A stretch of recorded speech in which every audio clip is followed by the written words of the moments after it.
TED Talks are recorded live at the TED Conference and partner events. This episode features Professor of Social Work, Brené Brown. Here's Brené Brown. So I'll start with this. A couple of years ago, an event planner called me because I was going to do a speaking event. And she called and she said, I'm really struggling with how to write about you on the little flyer.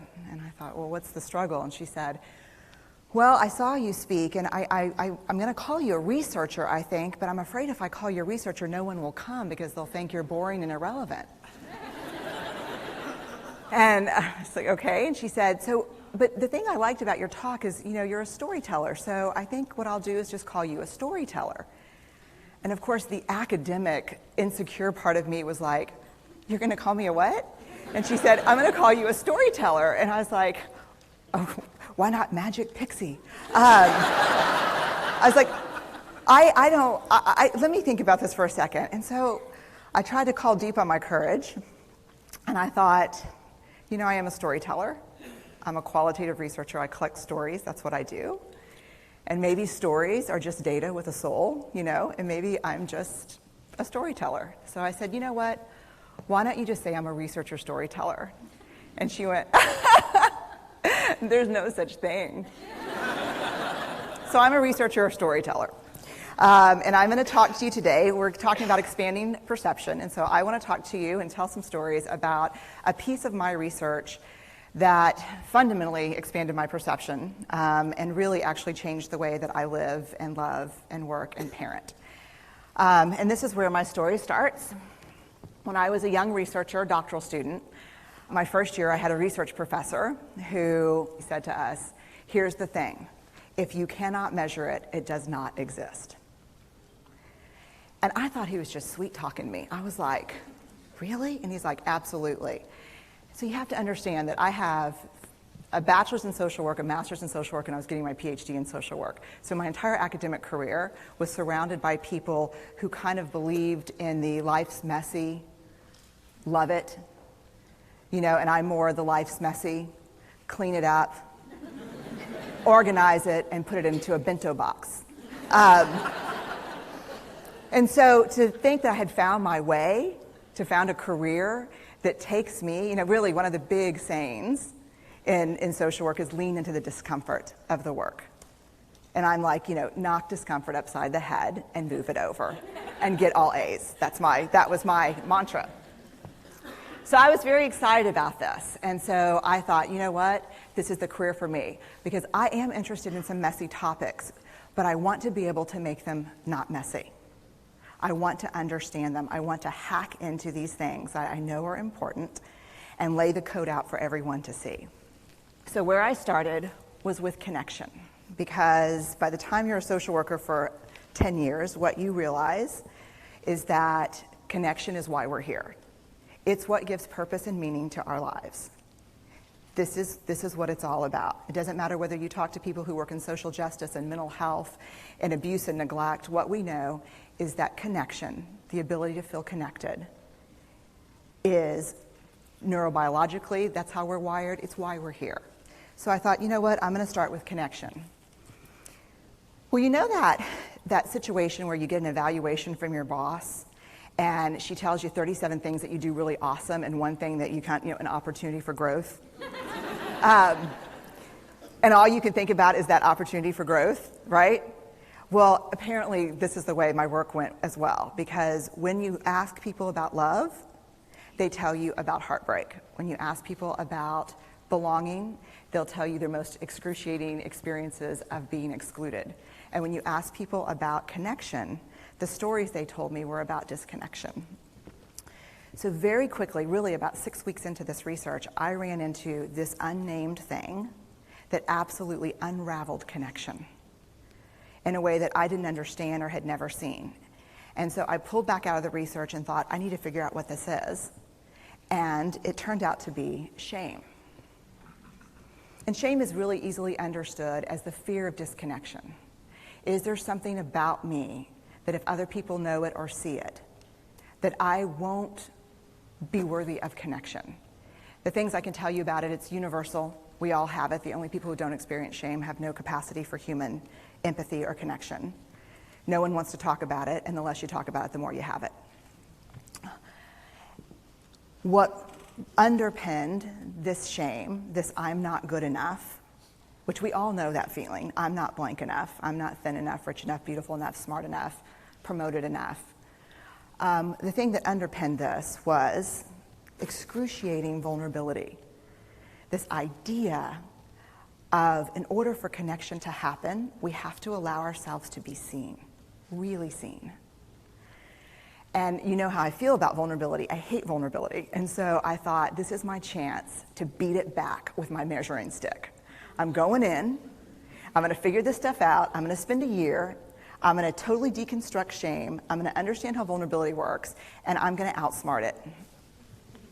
So I was ready, and I was really excited. As you know, it's not going to turn out well. You know this. So I could tell you a lot about shame, but I'd have to borrow everyone else's time. But here's what I can tell you that it boils down to. And this may be one of the most important things that I've ever learned in the decade of doing this research. My 1 year has turned into 6 years, thousands of stories, hundreds of long interviews, focus groups. At one point, people were sending me journal pages and sending me their stories, thousands of pieces of data. And 6 years. And I kind of got a handle on it. I kind of understood this is what shame is, this is how it works. I wrote a book, I published a theory, but something was not okay.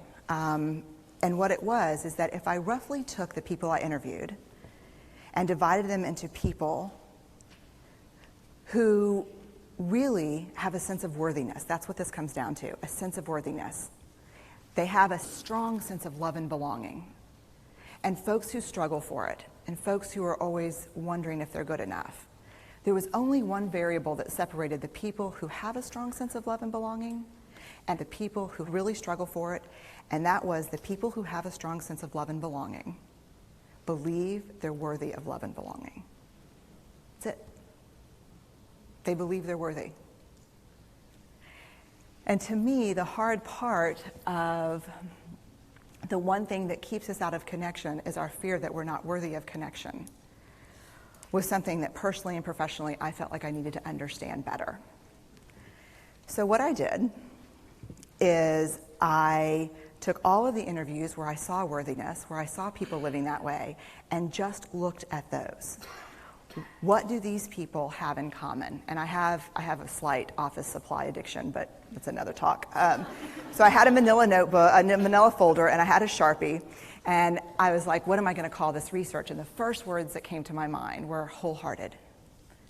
These are kind of wholehearted people living from this deep sense of worthiness. So I wrote at the top of the manila folder. And I started looking at the data. In fact, I did it first in this in a 4-day, very intensive data analysis where I went back, pulled these interviews, pulled the stories, pulled the incidents. What's the theme? What's the pattern? My husband left town with the kids because I always go into this kind of Jackson Pollock crazy thing where I'm just like writing and going and kind of just in my researcher mode. And so here's what I found. What they had in common was a sense of courage. And I want to separate courage and bravery for you for a minute. Courage, the original definition of courage, when it first came into the English language, it's from the Latin word cur, meaning heart. And the original definition was to tell the story of who you are with your whole heart. And so these folks had, very simply, the courage to be imperfect. They had the compassion to be kind to themselves first and then to others, because as it turns out, we can't practice compassion with other people if we can't treat ourselves kindly. And the last was they had connection, and this was the hard part, as a result of authenticity. They were willing to let go of who they thought they should be in order to be who they were, which is, you have to absolutely do that for connection. The other thing that they had in common was this. They fully embraced vulnerability. They believed that what made them vulnerable made them beautiful. They didn't talk about vulnerability being comfortable, nor did they really talk about it being excruciating, as I had heard earlier in the shame interviewing. They just talked about it being necessary. They talked about the willingness to say I love you first. The willingness to do something where there are no guarantees. The willingness to breathe through waiting for the doctor to call after your mammogram. The willing to invest in a relationship that may or may not work out. They thought this was fundamental. I personally thought it was betrayal. I could not believe I had pledged allegiance to research, where our job, the definition of research is to control and predict, to study phenomenon for the explicit reason to control and predict. And now my mission to control and predict had turned up the answer that the way to live is with vulnerability and to stop controlling and predicting. This led to a little breakdown,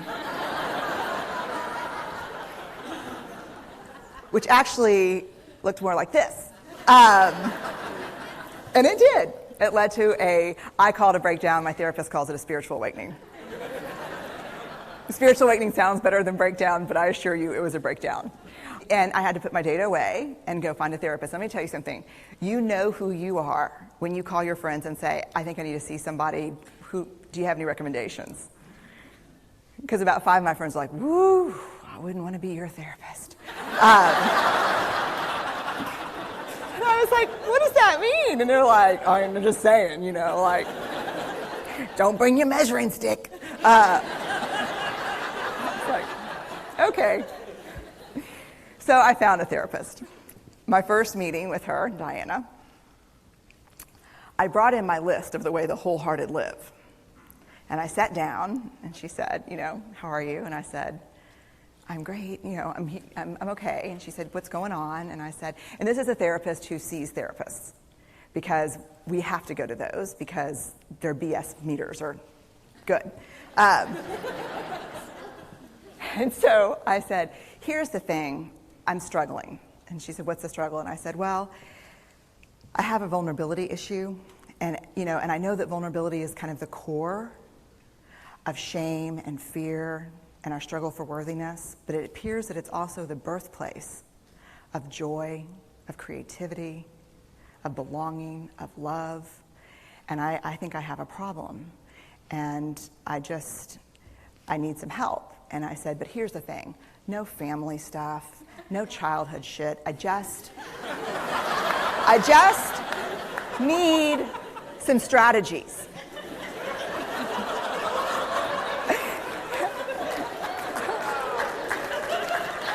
Thank you. So she goes like this. And then I said, it's bad, right? And she said, it's neither good nor bad. It just is what it is. And I said, oh my God, this is going to suck. And it did, and it didn't. And it took about a year. And you know how there are people that, when they realize that vulnerability and tenderness are important, that they kind of surrender and walk into it? A, that's not me. And B, I don't even hang out with people like that. For me, it was a year-long street fight. It was a slugfest. Vulnerability pushed, I pushed back. I lost the fight, but probably won my life back. And so then I went back into the research and spent the next couple of years really trying to understand what the wholehearted, what the choices they were making, and what are we doing with vulnerability? Why do we struggle with it so much? Am I alone in struggling with vulnerability? No. So this is what I learned. We numb vulnerability. When we're waiting for the call, it was funny. I sent something out on Twitter and on Facebook that says, how would you define vulnerability? What makes you feel vulnerable? And within an hour and a half, I had 150 responses. Because I wanted to know, what's out there. Having to ask my husband for help because I'm sick and we're newly married. initiating sex with my husband, initiating sex with my wife, being turned down, asking someone out, waiting for the doctor to call back, getting laid off, laying off people. This is the world we live in. We live in a vulnerable world. And one of the ways we deal with it is we numb vulnerability. And I think there's evidence, and it's not the only reason this evidence exists, but I think that it's a huge cause. We are the most in debt, obese, addicted, and medicated adult cohort in U.S. history. The problem is, and I learned this from the research, that you cannot selectively numb emotion. You can't say, here's the bad stuff. Here's vulnerability, here's grief, here's shame, here's fear, here's disappointment. I don't want to feel these. I'm going to have a couple of beers and a banana nut muffin. I don't want to feel these. And I know that's knowing laughter. I hack into your lives for a living. I know that's, God. You can't numb those hard feelings without numbing the other affects or emotions. You cannot selectively numb. So when we numb those, we numb joy. We numb gratitude. We numb happiness. And then we are miserable and we are looking for purpose and meaning. And then we feel vulnerable. So then we have a couple of beers and a banana nut muffin. And it becomes this dangerous cycle. One of the things that I think that we need to think about is why and how we numb. And it doesn't just have to be addiction. The other thing we do is we make everything that's uncertain certain. Religion has gone from a belief in faith and mystery to certainty. I'm right, you're wrong, shut up. That's it. Just certain. The more afraid we are, the more vulnerable we are, the more afraid we are. This is what politics looks like today. There's no discourse anymore. There's no conversation. There's just blame. You know how blame is described in the research? A way to discharge pain and discomfort. We perfect. If there's anyone who wants their life to look like this, it would be me. But it doesn't work, because what we do is we take fat from our butts and put it in our cheeks. Which just, I hope in 100 years people will look back and go, wow. You know? And we perfect, most dangerously, our children. Let me tell you what we think about children. They're hardwired for struggle when they get here. When you hold those perfect little babies in your hand, our job is not to say, look at her, she's perfect. My job is just to keep her perfect, make sure she makes the tennis team by 5th grade and Yale by 7th grade. That's not our job. Our job is to look and say, you know what? You're imperfect and you're wired for struggle, but you are worthy of love and belonging. That's our job. Show me a generation of kids raised like that and we'll end the problems I think that we see today. We pretend that what we do doesn't have an effect on people. We do that in our personal lives. We do that corporate, whether it's a bailout, an oil spill, a recall. We pretend like what we're doing doesn't have a huge impact on other people. I would say to companies, this is not our first rodeo, people. We just need you to be authentic and real and say, we're sorry, we'll fix it. But there's another way, and I'll leave you with this. This is what I have found. To let ourselves be seen, deeply seen, vulnerably seen. To love with our whole hearts, even though there's no guarantee. And that's really hard, and I can tell you as a parent, that's excruciatingly difficult. To practice gratitude and joy in those moments of kind of terror when we're wondering, can I love you this much? Can I believe in this as passionately? Can I be this fierce about this? Just to be able to stop and instead of catastrophizing what might happen, to say, I'm just so grateful. Because to feel this vulnerable means I'm alive. And the last, which I think is probably the most important, is to believe that we're enough. Because when we work from a place, I believe, that says, I'm enough, then we stop screaming and start listening. we're kinder and gentler to the people around us, and we're kinder and gentler to ourselves. That's all I have. Thank you. That was Brené Brown, recorded at TEDx Houston in Houston, Texas, June 2010. For more information on TED, visit TED.com.